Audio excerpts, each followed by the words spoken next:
may vlogger mga ate at kuya si Tamba na dati itong Duterte supporter. At sinuportahan natin to dahil grabe niyang barubalin si Lenlen, si Lugaw. Lahat ng mga dilawan, grabe niyang walang hiyain. Real talk siyang magsalita. Ano? Matalino, Englishera pa.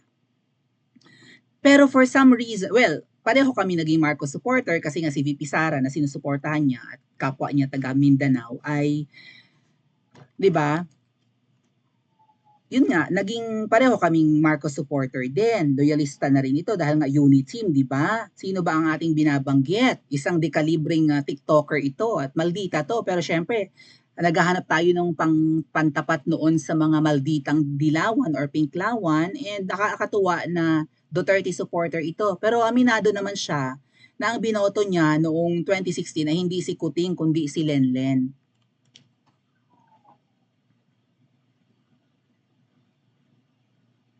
I think si Lenny yung binoto niya as Vice President, hindi si Kuting. Ako binoto ko si Kuting eh. Vote straight ako noon. Kahit alam nyo ba, tinraidor ni Kuting si Senadora Miriam? Nung botohan na, nilaglag ni Kuting si nung mga latter part na ng campaign period ng 2016, nilaglag ni Kuting si Senadora Miriam. Nangangampanya siyang mag-isa at wala siyang ini-endorsong presidente. Galit na galit yung supporter ni Senadora Miriam noon. Kaya sa galit nun ng isang tao ni Kuting, may tao si Kuting at saka si Ahas nitong 2022. Sa yamot ni Kuting noon, sa yamot nitong supporter ni Kuting at Ahas, tao ni Kuting sa headquarters dyan sa Mandaluyong. Sa inis nitong tao nila, minessage si Lenlen nitong para siyang puting ahas din. Minessage niya si Lenlen, si BFF Lenlen ko, "You have my vote," sabi niya. Kahit siya empleyado ni Kuting at Ahas. Kasi nalaman din niya na nilaglag ni Kuting pala, 2016 pa lang nilaglag na niya si Senadora Miriam. Di ba magkatandem, Senadora Miriam at si Kuting noon? Yan ang binoto ko, hindi ko binoto si PRRD.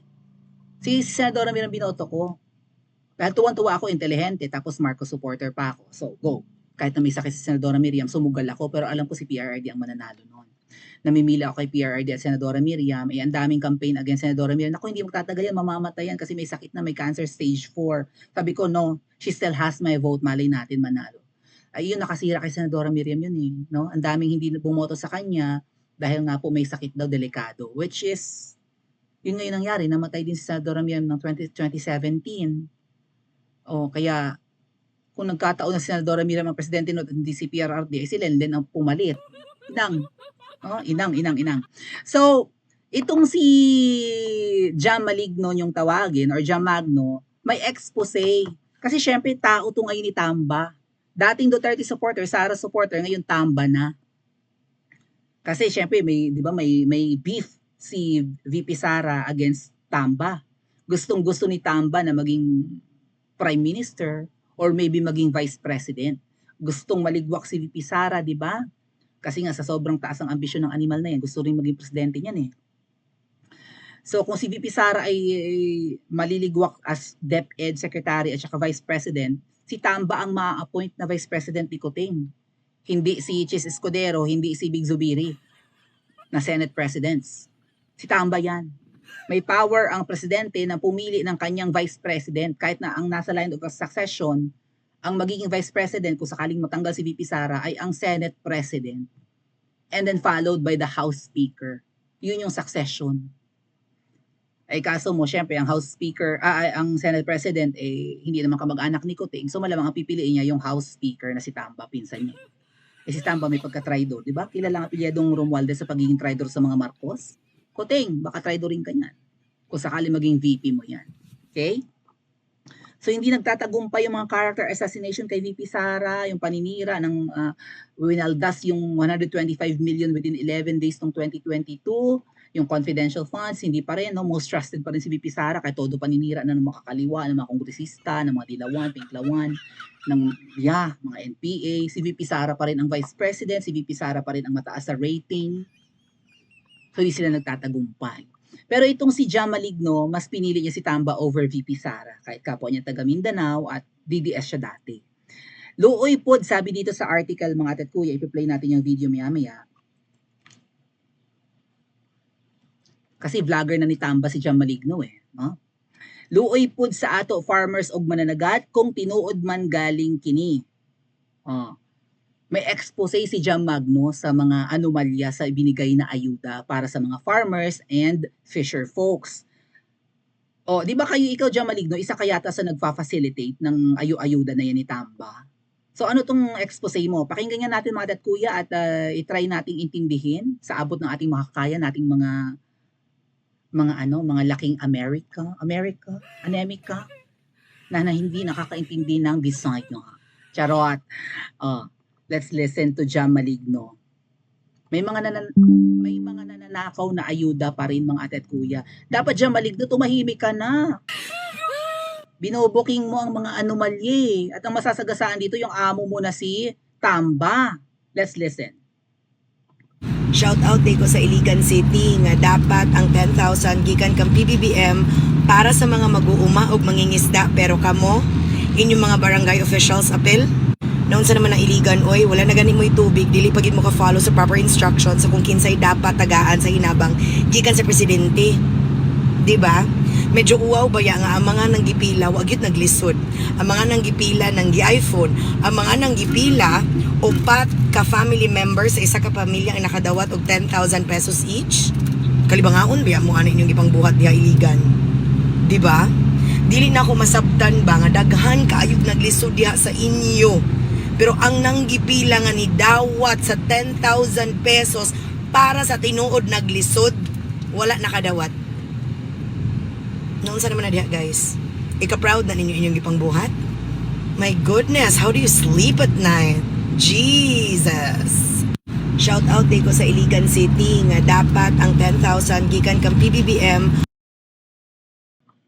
Nakarating na po ako ng Iligan, kung hindi ako nagkakamali, Lanao del Norte, itong Iligan City mga ate at kuya. Ang ganda dito ha. And I think yung Maria Cristina Falls ay nandyan. Is it in Iligan? Somewhere there in Lanao del Norte. Correct na lang po ako, yun ang nare-recall ko, narating ko kasi yung part na yan. Ngayon, anong sabi ni Jam? Shout out daw sa mga taga-Iligan, I think mga barangay captains din ang binibira niya dito, na yung mga pumila ay sa isang pamilya, 4 na miyembro ang pumila at naka-receive ng tig 10K each. So kung isang pamilya ay may pumila ang nanay, ang tatay, ang mga anak, at 4, nakakuha ng 40K. Maraming mahirap daw dyan sa Iligan na dapat na sila ang makareceive ng ayuda ni Kuting. Kaso ang naka-receive yung mga mayayamang pamilya ng mga di-iPhone, nabanggit niya yung iPhone mga di-iPhone daw. Yun pa daw yung pumila doon. So anong klase yan? Bakit hindi inaayos ng isang barangay halimbawa yung paglilista ng mga indigent nilang kabarangay? Yung talagang laylayan, yung mahihirap, yung nasa grassroots. Kung ang bahay mo naman kinakitaan ng, 'di ba? Ng likod ng aircon, may aircon, may box ng aircon. Oh, merong kotse. Bakal at mataas ang bakod, ang ganda, up and down ang bahay. Siguro naman hindi na yan dapat ilista as recipient ng ayuda.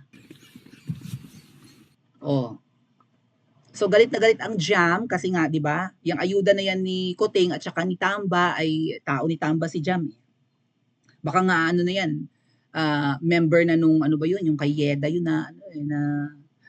na party list, yung asawa ni Tamba. Kasama yan ni Yeda si Jam Magno. Oh.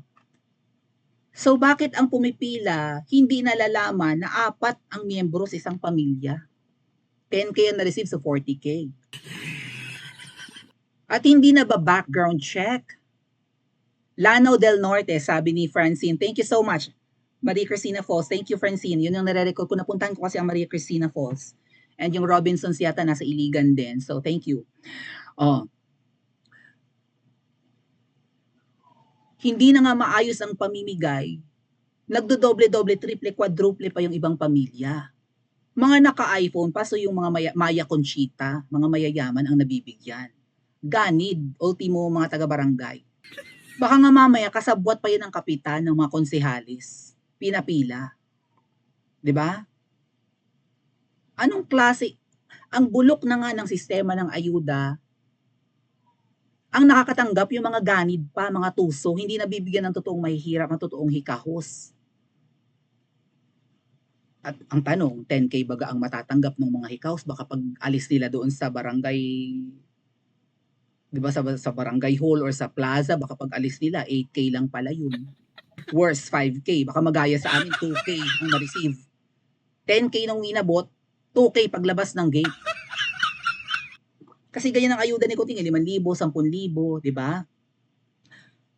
Kuting, tigilan mo na ang ayuda. Naghihimutok na nga yung mga fisher folks natin dyan sa Zambales. Bibigyan yun ng 3K, bibigyan yun ng 2K. Within a week, ubos yun, ha? Kung malaki ang pamilya, kung titipirin, baka abutin ng 2 linggo, 1 buwan, 5K. Anong pagtitipid? Diyos ko, ang mahal ng bigas, 80. 80, masarap na bigas. Kung hindi masarap, magtiyaga ka sa 60. Right? Ang inuulam ng iba, toyo, mantika na lang mga ate at kuya. Parang sinangag na rin ang lasa. Masarap nga naman. Pero tama ba yan? Ang pahirap ang buhay. Mas ayuda lang ang kaya mong ibigay, Kuting. Temporary solution yan. Anong sabi ng mga mangingisda?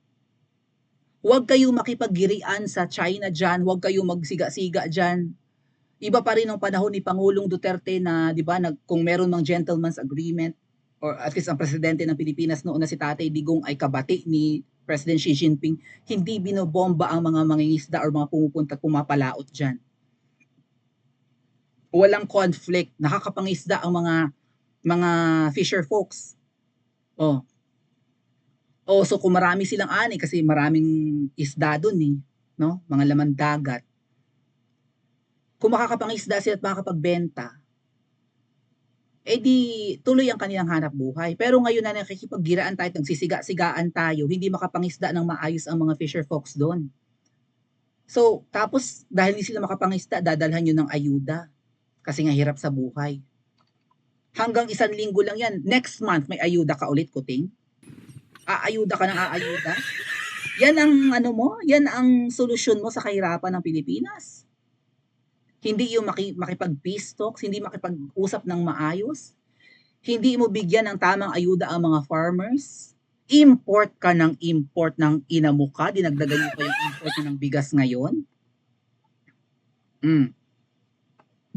Sino ang napipilayan mga ate at kuya sa importation? Mismo mga farmers natin, may karibal, imbes na mabili ng tamang presyo ang kanilang aning palay, gulay, kung ano man ang produkto nila. Lalo na yung bigas, palay. Imbis na mabili sa tama at magandang presyo, babaratin ng mga traders at ng ibang mga negosyante kasi may papasok na imported na bigas. Yan ang napapala natin dahil ang ating pinuno ngayon ay si Kanjer Khalid lang ang inaabot at mukhang under Disaya pa ng butod. Malamang yung butod yung namamalakad, may pera sa importation mga ate at kuya, kickbacks, 'di ba? May mga smuggling pa, so hindi nagbabayad ng taripa. At kung ano-anong anomalya. Mayaman ba tayong bansa para mag-import or umangkat ng pagkain? Bakit? Wala ba tayong mapagtaniman? Ang daing bukirin, kami nga na may palayan, ayaw namin magtanim ng palay kasi malulugi lang kami, pagod pa, madudungisan pa, marurumihan pa. May palayan kami mga ate at kuya, nakatiwangwang. Damo. Yung ibang palayan namin, sinamsam na ng kamag-anak namin. O di inyo. Sige, magpagod kayo magtanim ng palay dyan, magkandakuba kayo, mangitim kayo, mabilad kayo sa araw. O. Magastos magtanim ng palay ha. Biglaan pang may bagyo pagka hindi mo tinatiming ang pagtatanim mo. Bibili ka ng pesticide, herbicide, insecticide. May mga kuhol-kuhol pa dyan, may daga, kung ano pa man. May mga damo, dadamuhan mo pa yan. Ang daing hirap sa pagtatanim ng palay, tapos ang pagbili ng kanilang ani, barat, kasi may kakompetensyang in-import. Tapos ang solusyon ni Kuting dahil nga hirap sa paghahanap buhay ang mga Pilipino, bigyan na lang ng ayuda. Kailan ang susunod na ayuda mo, Kuting? Every month ba ito? Or once a year lang? Masabi lang na may ginawa ka. Tapos yung ayuda, nananakaw, hindi rin maayos ang pamimigay, hindi maayos ang sistema, ang nabibigyan ang mayayaman, ang mga kadikit ni Kapitan, ang kadikit ng mga politiko, ng mga konsehalis, ng mga mayors, mga kamag-anak, mga iPhone ang cellphone. 4 na miyembro sa isang pamilya, baka nga 4 lang yung nakarating kay Maligno, kay Jam Maligno, yung iba siguro dyan, baka 6. Ang galing mo talaga, Kuting.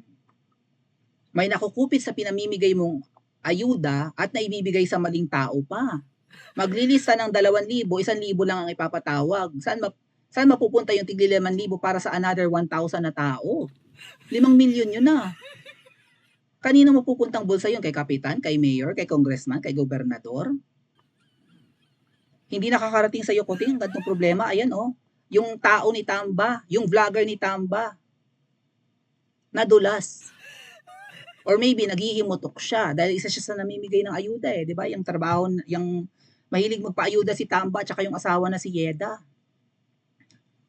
Kaya masama siguro ang loob ni Jam na ang mga binibigay nilang ayuda ay napapapunta sa maling tao. Ganun talaga. Ikaw Jam, matalino ka namang vlogger, alam mo ang ayuda na yan, band-aid solution.